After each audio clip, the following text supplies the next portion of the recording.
পরবর্তী দিনে যেন যুব সমাজ সবাই যেন আগিয়ে আসে বাবা এই হরিনাম সংকীর্তনে। কেননা মনে রাখতে হবে এটা হচ্ছে মহাযজ্ঞ, মহা হরিনাম সংকীর্তন।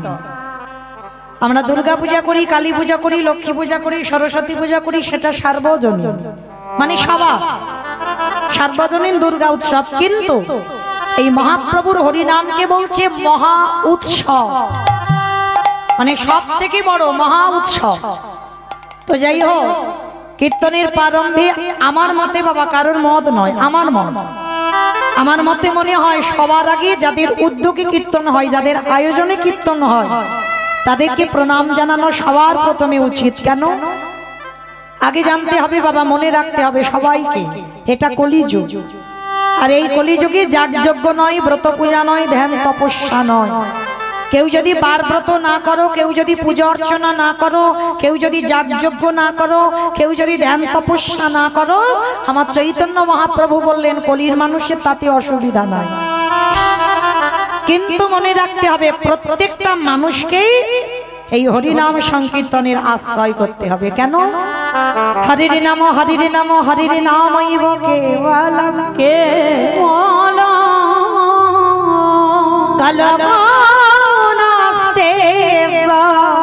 নাস্তে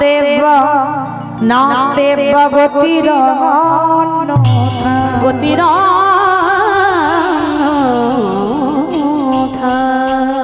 মনে রাখতে হবে মা, যে যাই করি না কেন বাবা, কলির মানুষের একটাই হলো মুক্তির পথ, যেটা হলো এই হরিনাম। আপনারা প্রশ্ন করবেন মৌমিতা, ও সবাই বলে, যত যত কীর্তনিয়া আসে ও একটাই কথা বলে যায়, বলে হরিনাম শোনো, হরিনাম গাও, ভগবানের জন্য একাদশী করো, ভগবানের চরণে তুলসী দাও, ও ছাড়া তোমাদের মুক্তি নাই। কিন্তু মাইরা যে জায়গাটা বসেছেন ওই জায়গাটা খুব ধন্যাতি ধন্য জায়গা। যেন আপনারা মনে করবেন না এটা আপনাদের এই যে নাকালি ঠাকুরতলা হরিবাসর, এইটা কোনো সাধারণ জায়গা কিন্তু নয়। এইটা হচ্ছে নবদ্বীপ, এটা হচ্ছে বৃন্দাবন। কেন? সব মিথ্যা হতে পারে বাবা, খোল করতালে ধ্বনিটা কোনোদিন মিথ্যা নয়। তাহলে এই জায়গাটা নবদ্বীপ আর এটাই হলো বৃন্দাবন। তাহলে যে জায়গাটা বসেছেন মা, ওটা পরীক্ষিত মহারাজের জায়গা। আপনারা মনে মনে করছেন আমরা উঁচু জায়গাতে দাঁড়িয়ে আছি, কীর্তনিয়া কীর্তন গাইছে, কিন্তু না, আপনাদের থেকে উঁচু নয়। কারণ আপনারা দেখছেন আমি উঁচুতে আছি, আপনারা নিচে বসেছেন। কিন্তু যারা শাস্ত্র জ্ঞানী, যারা তত্ত্ব জ্ঞানী, তারা কোনোদিন বলবে না। কারণ আপনারা উঁচু জায়গায় বসেছেন, আমি নিচুতে দাঁড়িয়েছি। শুধু দেখলে হবে না, দেখাটা ভুল হয়। কারণ ওই জায়গাটা হচ্ছে নববিধা ভক্তির মধ্যে বাবা, আগেই তো শ্রবণ, পরে কীর্তন। তাহলে আপনাদের জায়গাটা আগে, কীর্তনিয়ার জায়গাটা অনেক পরে। তাহলে ওই জায়গাটা বসে বাবা ঠিক ঠিক যদি কেউ কীর্তন শুনতে পারে, তারও বাবা অচিরে কৃষ্ণ প্রাপ্তি হয়ে যায়। সারা জন্মে যত অপরাধ করব, ওই জায়গাটা বসে যদি ঠিক ঠিক ভগবানের নাম শোনা যায়, তাহলে ভগবানেরও কৃপা পাওয়া যায়, যেটা পরীক্ষিত রাজা বসে পেয়েছিল কৃপা। আর আপনারা বসেছেন সেই পরীক্ষিতের জায়গাটি ধন্যাতি ধন্য। তো মনে রেখো মা, এই শুধু কীর্তনিয়া কীর্তন গাইবে আর আপনারা শুধু একটু কানে শুনবো আর চলে যাব, হবে না। সবার আগে একটু অনুভব করতে হবে, বিচার করতে হবে, বাস্তবে মেলাতে হবে। এই যে কীর্তনিয়ারা বলে যাচ্ছে বাবা হরিনাম ছাড়া মানুষের কোনো রাস্তা নাই, হরিনাম আমাদের একমাত্র সম্বল, এটা কি কীর্তনিয়ারা বাবা ভুল বলছে? একটু মিলিয়ে দেখেন, বাস্তবের সঙ্গে মিলিয়ে নেন। হরিনাম ছাড়া যদি তোমার গতি নাই রইল, বলো তো যে যত ধনী হোক না কেন, যার যত টাকা থাকুক না কেন, যার যত অর্থ থাকুক না কেন, কেউ যদি সারা জীবন বাবা দিল্লি বোম্বে কাটায়, কেউ যদি সোনার পালঙ্কে ঘুমায়, কেউ যদি টাকার বিছানায়ও ঘুমায়, যত তালা বাড়াও না কেন, যত পাথর সেটিং ঘর করো না কেন, মনে রাখতে হবে শেষের দিনে তোমার এরা কেউ আপন নয়।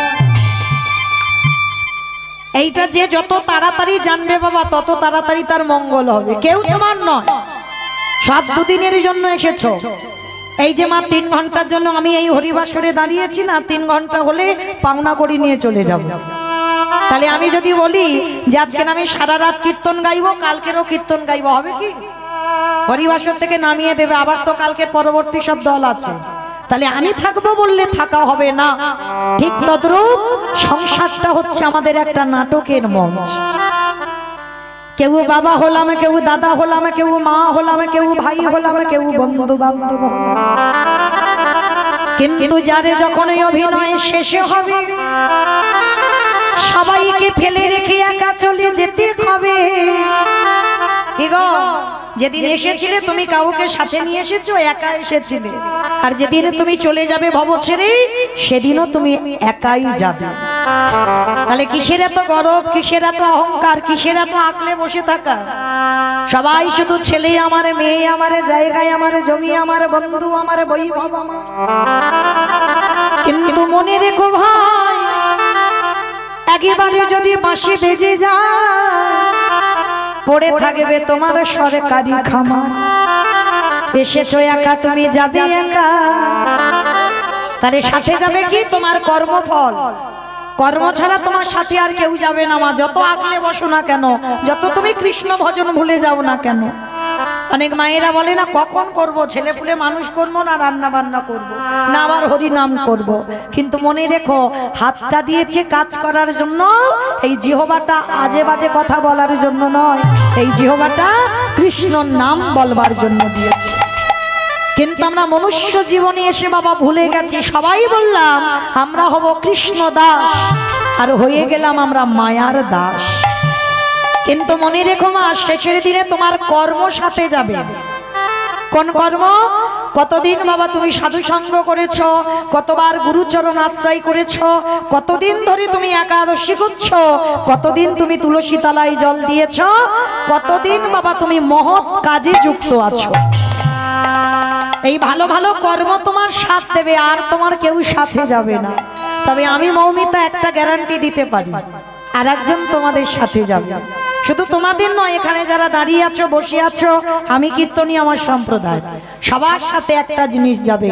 সে বড় লোক হোক আর গরিব হোক, যার বাড়িতে থাকবে তো খুব ভালো, আর যার বাড়িতে নাই, দুটো জিনিস আমাদের ভব পারাপারে যেদিন যাব, দুটো জিনিস ভাড়া করতে হবে।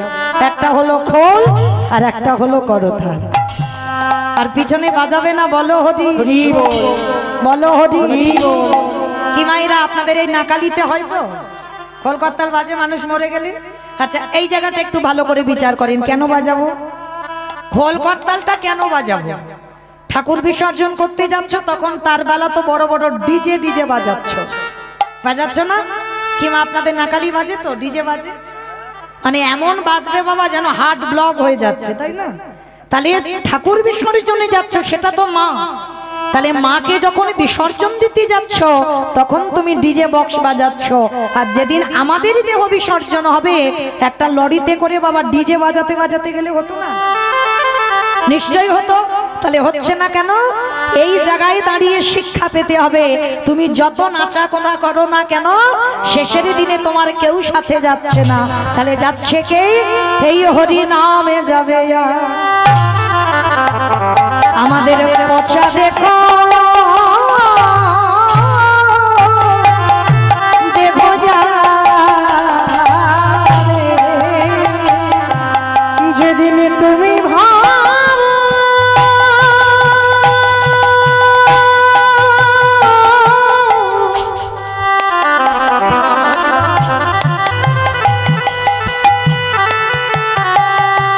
যেদিন তুমি ভাবা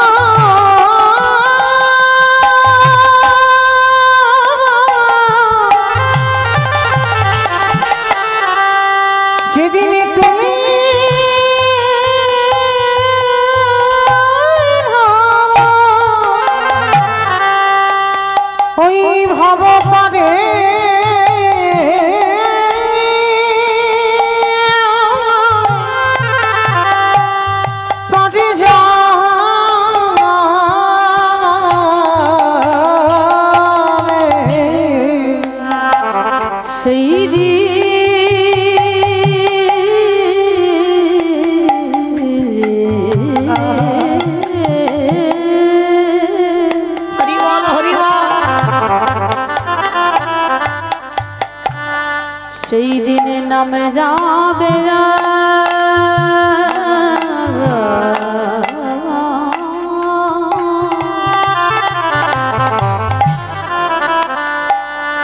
এই পচা দেহ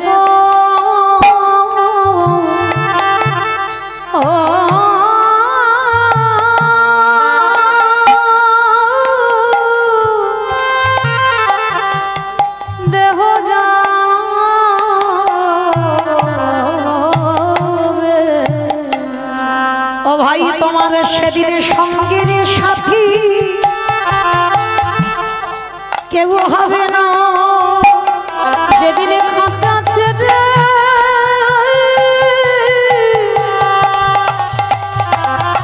প্রাণ পাখি চলে যাবে। আমাদের কারোর কৃষ্ণ ভজন হলো না, কৃষ্ণ বলে বলে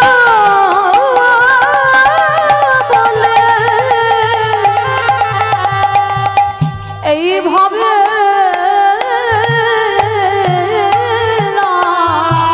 আমরা সবাই মায়ার বাঁধনে ও ভাই বন্দি হলাম, সদাই আমার আমার আমার করে। তাই তো দয়াল সময় থাকিতে ভজনে আমাদের আর বলা হইবা না। আমরা যেমনি এলাম তেমনি গেলাম, একবার কৃষ্ণ বলে কাঁদলাম না রে। আমাদের ভজন সাধন হলো না গো, শুধু আশার হলো। আমরা এলাম খেলাম চলে গেলাম, কৃষ্ণ বলে বলে ভাবে না। তাই তো দয়াল কেশ ধরে টেনে দিল। তুমি তো ভাবো মনের কামানদারি। তুমি যেন চরণে ছাড়া শুধু এ জন্মে না, এ জন্মে জন্মে। তোমার ওই চরণে আমি সদস্য পেলাম। আমার দেহ মন প্রাণ জীবন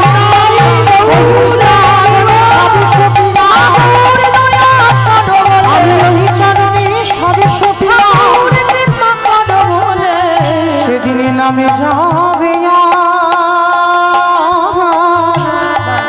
এই পচা দেহ যাবে। আস্তে আস্তে আস্তে কোনো কথা নয়, একটু নিস্তব্ধ হয়ে বসবে। এই যে বলছে দেখেন, আপনারা প্রমাণ পেয়ে গেলেন শেষের দিনে তোমার হরিনাম ছাড়া জগতে জীবের কোনো গতি নাই, একমাত্র ভব পারাপারের সম্বল হলো হরিনাম। এই তো আপনারা তার প্রমাণটা পেয়ে গেলেন। শেষের দিনে কেউ কি সাথে গেল? এই খোল করতাল বাজিয়ে হরিনাম করতে করতে তোমার এই দেহটা নিয়ে গেল। ওই জন্য সবার চরণ ধরি আমার একটা নিবেদন, মা পৃথিবীতে সবাইকে ভুলে যাব, কিন্তু আমার ভগবানের চরণ যেন কোনোদিন ভুলে যাব না। মনে রেখে দিও মা, সবার ভালোবাসায় কিছু না কিছু চাওয়া পাওয়া আছে, প্রত্যেকের ভালোবাসায় বাবা স্বার্থ লুকানো আছে, কিন্তু আমার ভগবানের ভালোবাসায় কোনো স্বার্থ লুকানো নাই। আমার ভগবান তোমাকে নিঃস্বার্থভাবে ভালোবাসে। যদি বলেন কেন না, একবার একটু বিচার করে দেখেন ভগবান কতটা ভালোবাসে যে আমাদের আসবার আগে বাবা আমাদের কথা ভেবে রেখেছে। আপনারা প্রশ্ন করবেন মৌমিতা কেন জন্ম নিয়ে মার কোলে বসলাম, মা তো আমার জন্য ভেবেছে, বলে না কখনো তোমার মা তোমার জন্য ভাবেনি। ওটা যদি তোমার মা ভাবতো, এখানে আমরা এতগুলো মা আছি, আমিও একজন মা, তাহলে এই পৃথিবীতে যারা আমরা মা হয়েছি তারা বলতে পারবো সন্তান 5 মাস মাতৃগর্ভে বয়স হয় তখন মাতৃস্তনে দুগ্ধ আসে। বলো তো মায়েরা, ওটা কি মা নিজে নিজে তৈরি করেছে? মা যদি নিজে তৈরি করতে পারতো তাহলে একটা মাকে বলে দেখো তো গর্ভের সন্তান আসবার আগে যদি করে দেখাতে পারে? পারবে না। কেন পারবে না? কারণ মা তো তৈরি করেনি ওটা। কারণ 5 মাস সন্তান গর্ভে এসে যায়, ভগবানের চিন্তা পড়ে যায়, ভগবান ভাবে একদিনের বাচ্চা জন্মগ্রহণ করে কি খাবে, কতটুকু লবণ, কতটুকু টক, কতটুকু তিতো, কতটুকু ঝাল, কতটুকু ঠান্ডা, কতটুকু গরম দিলে তবে যে একটা স্তনদুগ্ধ তৈরি হয়, আজ পর্যন্ত কোনো বৈজ্ঞানিক ভাবেনি। ভেবেছিল আমার বিশ্বের স্রষ্টা মালিক ভগবান। তাহলে আমাদের আসবার আগে যে আমাদের কথা ভাবে, তার মতো দিনের দয়াল দীনবন্ধু আর কি বাবা পৃথিবীতে কেউ আছে বলে মনে হয়? তাই ভজন যদি করতে হয়, ভুল করি মা কোনোদিন কৃষ্ণ চরণ যেন ভুলে যাব না। ভগবান বলল সংসার করবি বলে জগতে গেছিস কর, কারণ মনে রাখতে হবে কলিযুগে বাবা সংসার ধর্ম বড় ধর্ম, তাই না মা? সংসারটা করতে হবে, সংসার না করে তো ভজন করা সোজা, সংসার করে দেখা। তবে মায়েরা সবাই তো আমরা সং সেজেছি, কিন্তু বাবা কেউ সার বুঝিনি। এখানে যতজন ভক্ত আমরা বসে আছি সব সং সেজে বসে আছে, কিন্তু সারের কিছু বুঝি। এই যে বলছি না বড়াই করে আমরা সংসার করছি, বলে না তুমি সং সেজেছ কিন্তু সার করছো না।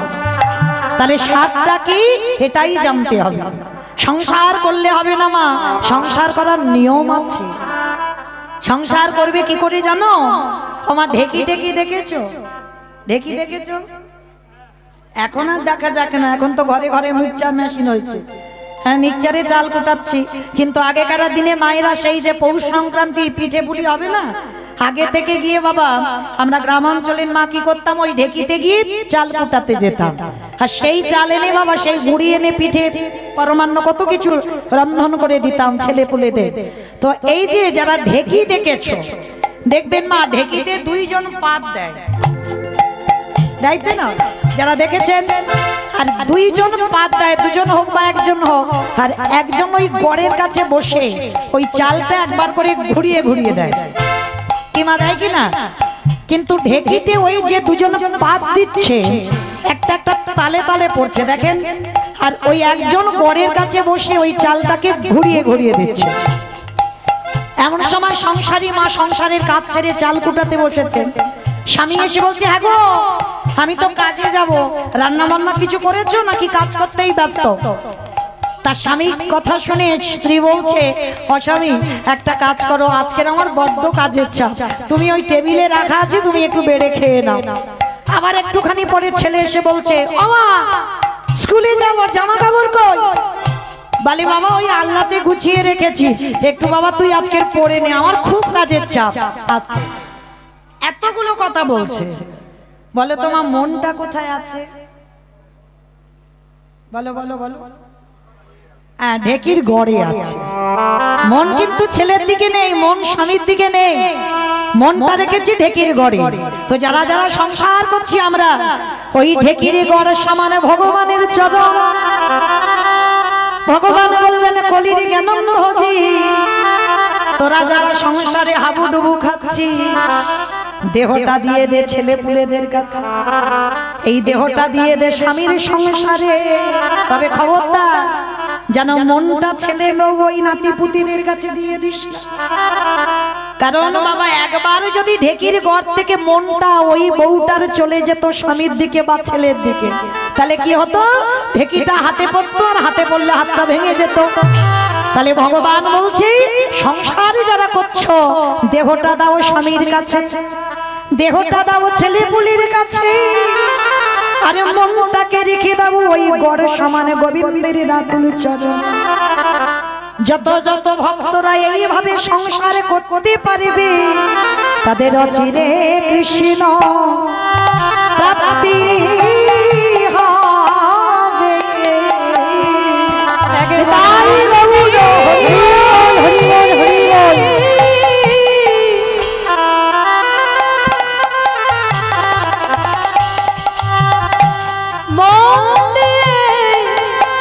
কৃষ্ণ ভজন করলে তাদের অচিরে কৃষ্ণ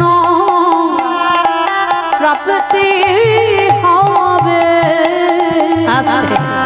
তো মায়েরা একটু সকাল সকাল নেমে পড়ো ভজনে।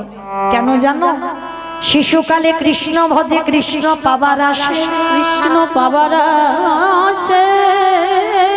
ওগো যৌবনে কালে কৃষ্ণ ভজে আসে বা না আসে, আসে বা না আসে। ওগো বৃদ্ধ কালে কৃষ্ণ ভজে, ওগো জমের তার আসে। এই জায়গাটা খুব ভালো করে শুনবেন। কুড়ি ফুলের সেবা হয় না, বাসি ফুলের সেবা হবে না। এই জায়গাটা দেখেন, কুড়ি ফুলের সেবা হবে না। কুড়ি ফুল মানে এই যে ছোট ছোট বাচ্চারা, এটা 20 ফুল। এরা বসেছে ঠিক কথা, কিন্তু অত কীর্তন বুঝতে পারবে না। কীর্তনিয়া নাচবে, কীর্তনিয়া কাঁদবে, কথা বলবে, হরি বলবে, একটু দেখবে, কিন্তু অত অভিজ্ঞতা হয়নি এখন, কারণ ওটা 20 ফুল। ভগবানের চরণে ঠিক ঠিক সেবা পূজা হয় না, ও ফুলের সেবাই হবে না।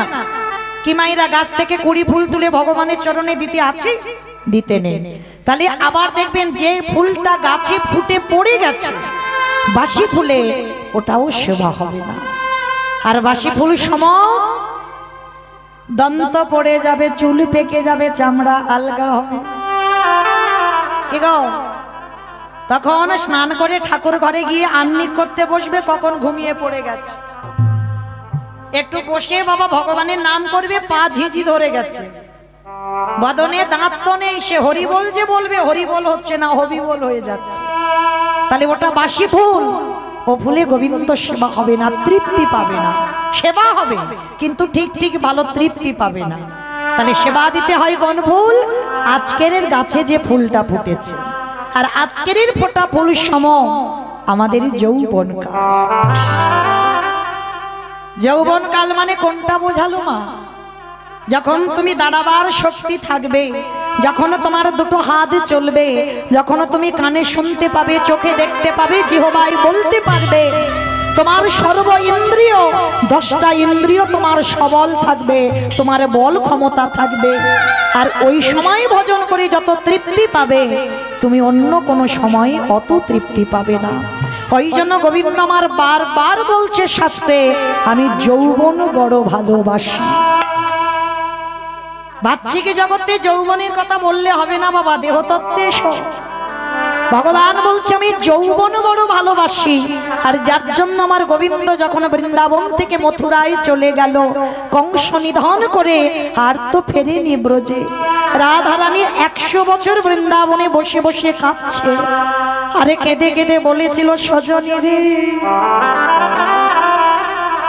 এই যে আমার বধূ বৃন্দাবন থেকে ওই মথুরায় চলে গেল, যেদিন আমার বধূ ব্রজে আসবে, সেদিনে যদি আমার দেহে যৌবন না থাকে। বলে বলে কে দিয়ে গোবিন্দ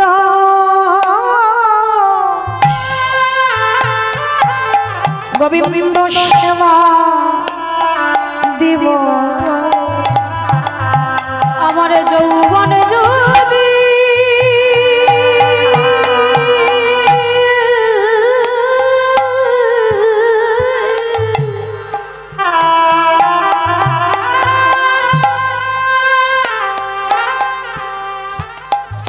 আমার যৌবনে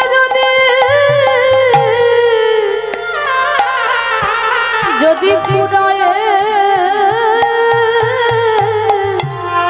গেল,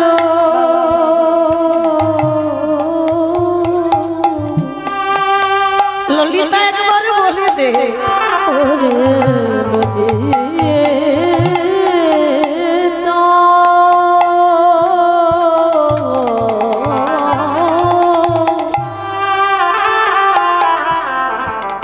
আমি কি দিয়ে গোবিন্দ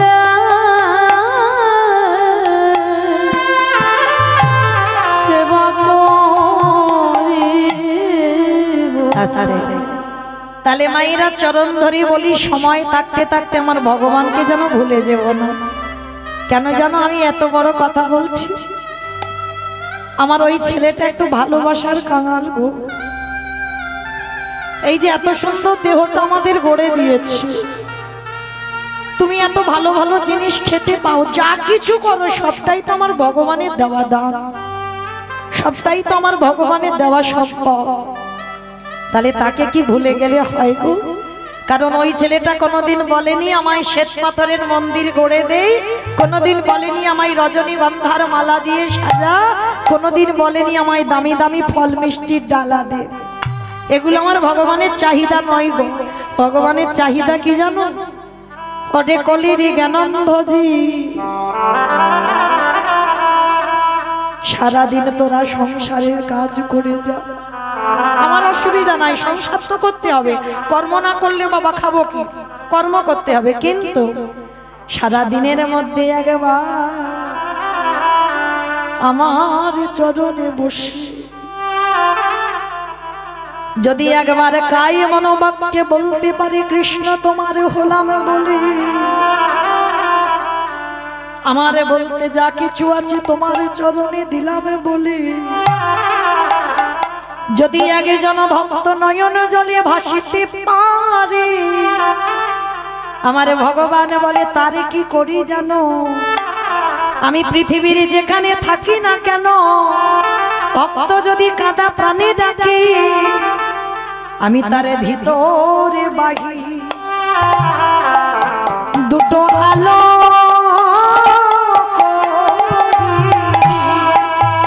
যেটাই গৌরব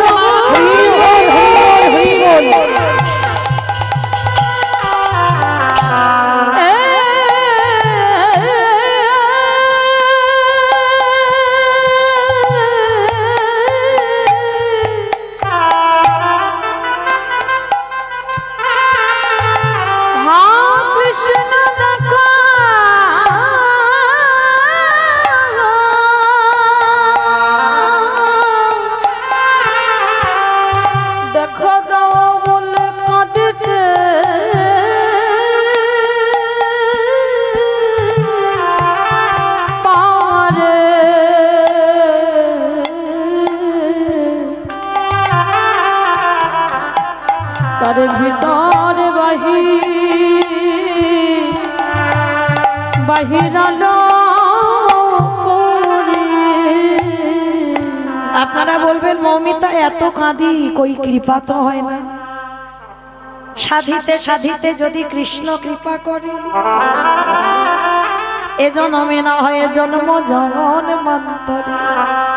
কি গো এ জন্মে ডাকলে ভগবান নাই বা দেখা দিল, তারপরের জন্মে ডাকলে ভগবান নাই বা দেখা দিল, তারপরের জন্মে ডাকলে ভগবান নাই বা দেখা দিল, কিন্তু একটা না একটা জন্মে আমার বিশ্বাস ভগবানকে দরজায় দাঁড়াতেই হবে। ঠিক ঠিক ভালোবাসার মতো যদি কেউ বাঁচতে পারো, শুধু অর্জুনের রথে সারথি হয়ে ভগবান ঢাল হয়ে দাঁড়ায়নি বাবা, তোমারও জীবনের দরজায় এসে ভগবান তোমার কাছে ঢাল হয়ে দাঁড়াবে। তবে ভালোবাসাটা শিখতে হবে, ভগবানের প্রতি কি করে যে প্রেম করতে হয় সেইটা তো আগে শিখতে হবে। কি গো মা, ভগবানকে খেতে দিতে হয় দাও, তাই না? আবার অনেকে বাবা ছোট্ট ছোট্ট থালা, ছোট্ট ছোট্ট গ্লাস, গ্লাসগুলো দেখবেন বাবা খুব সাইজের গ্লাস, যদি এক ফোঁটা জিভে দাও সে জিভ ওর ভিজবে না, ওইটুকু করে গ্লাস। আচ্ছা বলো তো, তুমি তোমার ছেলেকে সকাল থেকে কতবার খেতে দাও, কত বড় থালা বাটিতে খেতে দাও, আর ওই ভগবানের বেলা ওই ছোট ছোট থালা দুটো নকুল দানা দেবে, আবার বাবা একটা যদি পড়ে যায় টপ করে তুলে নেবে, কালকে দেবে। কি গো মনে হয় যে কৃপা হবে? ভালোবাসাটা তো শিখতে হবে গো।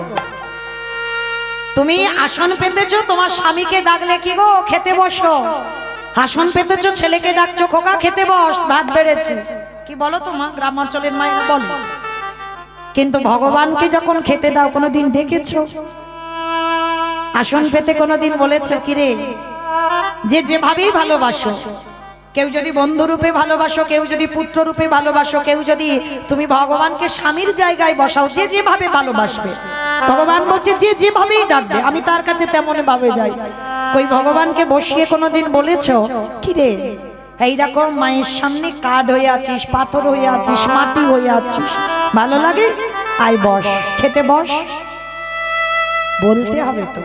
তোমার ছেলে জন্ম নিয়েই কিন্তু মা বলে না, ওকে বুলি পড়াও, খোকা মা বল, বাবা বল, তারপরে কিন্তু ছেলেটা বলে। তাহলে ভগবানকে বুলি পড়াতে হবে, একবার মা বলে ডাক।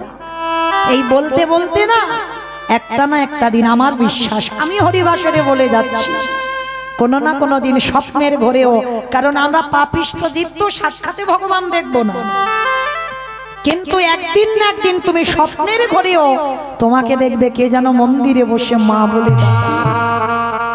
তাহলে ভালোবাসাটা শিখতে হবে।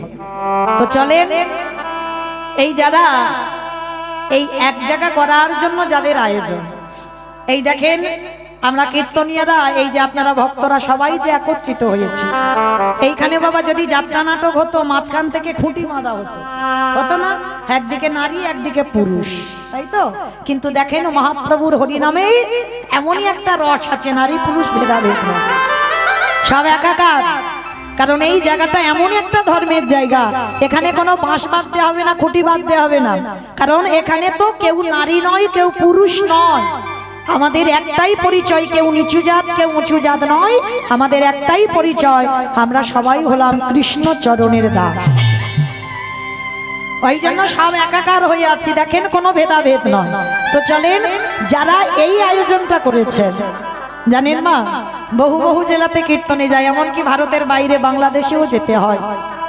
তো অনেক অনেক ভক্তরা যখন দাঁড়ে দাঁড়ে ভিক্ষা করতে যায়, মাধুকরী করতে যায়, 1 টাকা দেবে, 2 টাকা দেবে, 5 টাকা দেবে, বিনিময়ে বাবা কত মুখের উপরে কত কথা বলে, ওরা পেটে খাওয়ার জন্য করছে। চরম ধরে বলে যায়, এই যারা উদ্যোগে, যাদের উদ্যোগে কীর্তন, ওরা পেটে খাওয়ার জন্য করে না। ভালো করে ভেবে দেখো তোমার কি প্রয়োজন, কি দরকার, হরিনাম করাবো কিসের জন্য? তাদের কি খাওয়া হয় না? না তাদের বাড়িতে ঘুম হচ্ছে না? কারোর ব্যবসা আছে, কারোর চাকরি আছে, কারোর দোকান আছে, কি প্রয়োজন লোকের দাঁড়ে দাঁড়ে ভিক্ষা করে হরিনাম করাও? ভগবান সবার উপরে সব দায়িত্ব দেয় না, যারা এই ভিক্ষা করে হরিনাম করছে তাদের উপরে তো ভগবান দায়িত্ব চাপিয়ে দিয়েছে, সেখান থেকে পাশ হয়ে এসেছে যে ওরা ভিক্ষা করে হরিনাম করাবে। কিন্তু চরম ধরে একটা কথা বলে যাই মা, যেন ভুল করে কোনোদিন যারা হরিনামের জন্য ভিখারি হয়, যারা আমার ভগবত সেবার জন্য ভিখারি হয়, তাদের জন্য জীবনে কোনো দিন কটু কথা বলো না।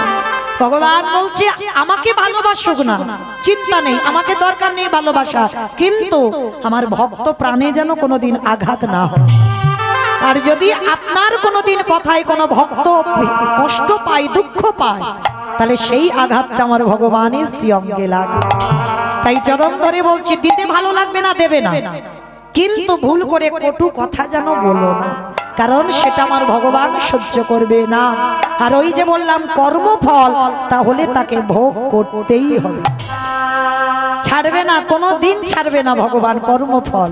তো চলেন, আজকের আমরা সবাই যখন একত্রিত হয়েছি কীর্তনের প্রারম্ভে, যাদের উদ্যোগে কীর্তন তাদেরকে প্রণাম জানিয়ে আজকের আমরা সবাই যাব একটুখানির জন্য শ্রীধাম নদিয়া নবদ্বীপ ধাম। কি মায়েরা একটু নদিয়ায় যাবেন তো?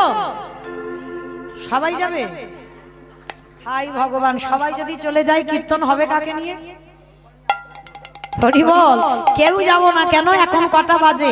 এই রাত্রিবেলা নবদ্বীপ যেতে পারবে? এক্ষুনি যদি যেতে চাও তোমার ছেলে বউ আর স্বামীর কাছ থেকে অনুমতিটা নিতে হবে, তবে যেতে পারবে, না হলে তো নয়। ওদিক থেকে অর্ডার পাস হবে তবে যেতে পারবে। কিন্তু একজন বাবা খুব স্বাধীন, বলো তোমার কার বুদ্ধি আছে? সে কে? একজন খুব স্বাধীন, সে কে? স্বামীকে বলতে হবে না, ছেলে বৌমাকে বলতে হবে না, সোজা চলে যাবে।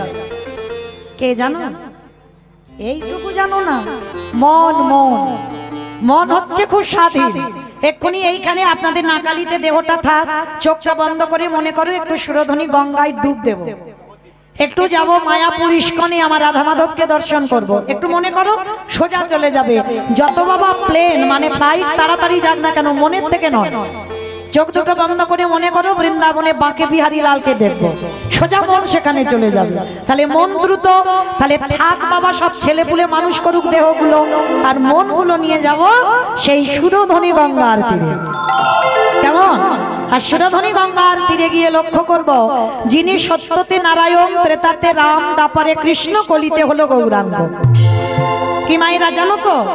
তাহলে সেই 4 যুগে ভগবান যে 4 ভাবে এলো, তাহলে কৃষ্ণ কলিযুগে গৌর হলো। তা কৃষ্ণ যে কলিযুগে গৌর হলো, যেদিন গৌর হয়ে নদিয়ায় এসেছিল, নদিয়ার অবস্থাটা কেমন ছিল জানো? আজ নদিগা উদয়গিরি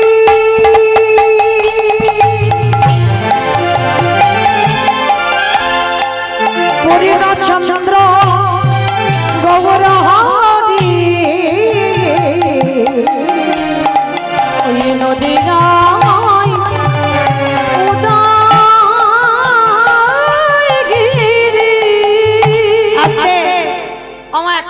করে নি, ঝগড়া করতে গেলে প্রথমে করে নেওয়া ভালো। আর মাঝ রাস্তায় যদি ঝগড়া করি তাহলে তো মারামারি হবে, তাহলে আগে করে নি। এই যে কীর্তন শুনতে গেলে ভগবানের জন্য একটু কাজকর্ম করতে হয়। কি মা কাজকর্মগুলো জানো তো? কি করতে হবে? বসে বসে ঘুমোতে হবে। বসে বসে নাকি ঘুমোতে হবে? তিনটে ধ্বনি দরকার, শঙ্কর ধ্বনি, উলুর ধ্বনি, আর যাদের যাদের হাতগুলো এসেছে হরিবাসরে, আর যারা বাড়িতে খুলে এসেছো বলবো না, যাদের হাত এখানে আছে, কি মা আছে তো সবার? বাবা আছে? যাদের আছে কই একবার দেখাও। নিতাই গৌর প্রেমানন্দে হরি হরিবল হরিবল। বাহ, তার মানে সবার হাত আছে। কই এবার একটু উলুর ধ্বনি করে দেখাও। আজ নদীগা উদয়গিরি আমার গোলারি গোলা গোলা গোলা গোলারি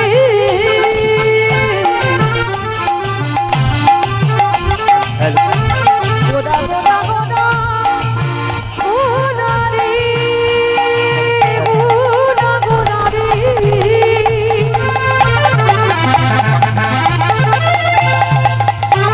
ওই নদিয়া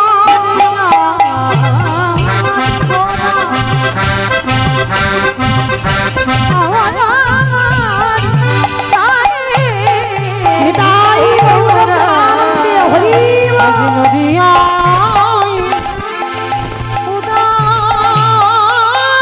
উদয়গিরি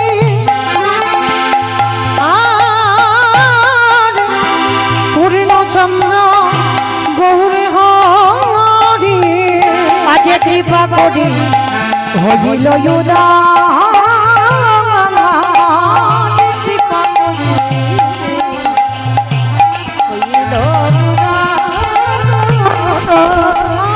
যে কৃপা করে হইল বলি সোনার নদিয়া গৌরোদয় হল সোনার নদী গৌরোদয় হল ওই না কলির জীবে উদ্ধারিতে ওই নদিয়াতে উদয় হল বলি কৃষ্ণ প্রেমে প্রচারিতে ওই নদিয়াতে উদয় হল জন্ম ধন্য করিতে নদিয়াতে উদয় নদিয়াতে উদয় হলো নদিয়াতে উদয় হলো কৃপা করে হইল উদয়। আসছে। তাহলে নদিয়ার ভাগ্যাকাশে ব্রজেন্দ্র নন্দন কৃষ্ণ কলিযুগে হলেন বাবা শ্রীকৃষ্ণ চৈতন্য মহাপ্রভু। মনিটার কমে যাচ্ছে, মনিটার তোলো। তাহলে নবদ্বীপের মাটিতে এই যে কৃষ্ণ গৌর হলো, মনিটার তোলো। তাহলে এই যে কৃষ্ণ গৌর হলো, তার মানে কার ডাকে এসেছিল? এই পৃথিবীতে বাবা কোনো সাধারণ ভক্তের ডাকে আসেনি, এসেছিল বাবা শান্তিপুরে বুড়ো অদ্বৈত আচার্য গোসাই। আমাইরা অদ্বৈত আচার্য গোসাই চেনো তো? যেন মনে মনে ভেবো না তোমাদের নাকালিতে কারোর কথা বলছি। ওই পঞ্চতত্ত্ব ছবি যাদের বাড়িতে আছে দেখবেন, শ্রীকৃষ্ণ চৈতন্য প্রভু নিত্যানন্দ, শ্রী অদ্বৈত গদাধর শ্রীবাস আদি গৌর ভক্তবৃন্দ। মাঝখানে যে ছেলেটা হাত তুলে দাঁড়িয়ে আছে, একটা বাচ্চাকে বলো, বলে দেবে ওইটা ভগবান কলিযুগে। আর ওই ছেলেটার ডান দিকে একটা বয়স্ক লোক দাঁড়িয়ে আছে, দেখবে মাইরা আনমনা নয়, একেবারে কীর্তনে মনটা দেবে। আর এই যতটুকু সময় আমি থাকবো যেন সংসারে মনটা না থাকে, একেবারে হরিনামে ডুবে যাও, কেমন? কোনো ঝামেলা, কোনো চিন্তা নয়। তাহলে এই যে মাঝখানে ছেলেটা আমার চৈতন্য মহাপ্রভু, আর ওই ছেলেটার ডান দিকে একজন বয়স্ক লোক দাঁড়িয়ে আছে, দেখো চুল গোপ দাড়িগুলো মা পেকে সব সাদা, হাত জোড়ো করে দাঁড়িয়ে নেই। উনি হলেন অদ্বৈত আচার্য গোসাই। তার চুল গোপ দাড়িগুলো পাকলো কেন? না মহাপ্রভুর থেকে 52 বছরের বড়। তাহলে চুল গোপ দাড়িগুলো পাকলো কেন? না ইনি মহাপ্রভুর থেকে বাবা 52 বছরের বড়। তাহলে যে 52 বছরের বড় হয়, 52 বছরের যিনি বড় হবে বাবা, তার তো চুলগোপ দাড়িগুলো পেকে সাদা হবে। কিন্তু এইখানে প্রশ্ন রয়ে যায়, পৃথিবীতে এত ভক্ত থাকা সত্ত্বেও একেবারে শান্তিপুরে বুড়োর ডাকেই কেন আসতে হলো? তাহলে বাবা জানবো ওই বুড়ো মানুষটার মধ্যে কতটা পাওয়ার ছিল বা কতটা ক্ষমতা ছিল, যার জন্য সেই বৃন্দাবনের কৃষ্ণকে কলিযুগে গৌর করে টেনে এনেছে। তাহলে মায়েরা ওই বুড়ো মানুষটার অত পাওয়ার কেন ছিল জানো? ওই বুড়ো মানুষটাকে, যার একটা নাম হচ্ছে মৃত্যুঞ্জয়। তো মায়েরা তাহলে আজকে আমরা জানবো এই পৃথিবীতে বাবা কাকে বলা হয় মৃত্যুঞ্জয়। এত দেব দেবী আছে, বলো তোমার কোন ঠাকুরকে বলে মৃত্যুঞ্জয়? কালী ঠাকুর। কালী ঠাকুরকে নাকি মৃত্যুঞ্জয় বলে? আমার কাকে বলে? মহাদেব। বাহ, আমার মাঝে মাঝে একটু হু হা দিও কেমন? কারণ আমি একটু কথা বলতে ভালোবাসি, আর কথা না বললে আমি যদি শুধু একা একা কীর্তন গাই ভালো লাগবে? আমি যখন যাব বাবা দেখবো সব বসে বসে কখন পড়ে গেছে উল্টে। তো এই জন্য মাঝে মাঝে একটু কথা বলো কেমন? তাহলে মৃত্যুঞ্জয় তাকে বলা হয় যিনি ত্রিলোকের বড় বৈষ্ণব, বাবা ভোলানাথ। ভোলানাথের একটা নাম হচ্ছে মৃত্যুঞ্জয়। কিন্তু এইখানে প্রশ্ন, এই বাবা ভোলানাথ মৃত্যুঞ্জয় হলো কেন? সত্যতে মরণ হয়নি, ত্রেতাতে মরণ হয়নি, দাপরে মরণ হয়নি। ভাগবত আখ্যা দিয়েছেন বাবা ভগবান কৃষ্ণকে জরাব্যাধির তীরে 125 বছর বয়সে দেহত্যাগ করতে হয়েছিল। শুধু একজন দেবতা দেহত্যাগ করেনি, তিনি হলেন পরম বৈষ্ণব বাবা ভোলানাথ। কারণ ভোলানাথের 3 যুগে মরণ হয়নি, একে শিব, ওই জন্য ওনার নাম দেওয়া হয়েছে মৃত্যুঞ্জয়। কিন্তু কলিযুগে ওই শিব ঠাকুর কিন্তু শিব রূপে আসেনি মা। মনে রেখো, যত তোমরা শ্রাবণ মাসে বাবার মাথায় জল দাও না কেন, যত শিব চতুর্দশী করো না কেন, বাবা কিন্তু কলিযুগে শিব রূপটা ধরেই। বাবা তো কলিযুগে অদ্বৈত আচার্য হলো। তাহলে এইখানে আমাদের জানার বিষয়, 3 যুগে যে বাবা শিব হলো, কলিযুগে কি এমন গন্ডগোল হলো যে বাবা শিব রূপটা ধরতে পারছে না? অনেক অনেক ভক্তরা কি বলে জানেন বাবা? বলে কলিযুগ তো, মানে এই যে ঠেলা দিয়ে কথা বলছে, তার মানে কি কলি নাকি ভালো নয়? আপনারা কি বলেন বাবা, কলি ভালো নয়?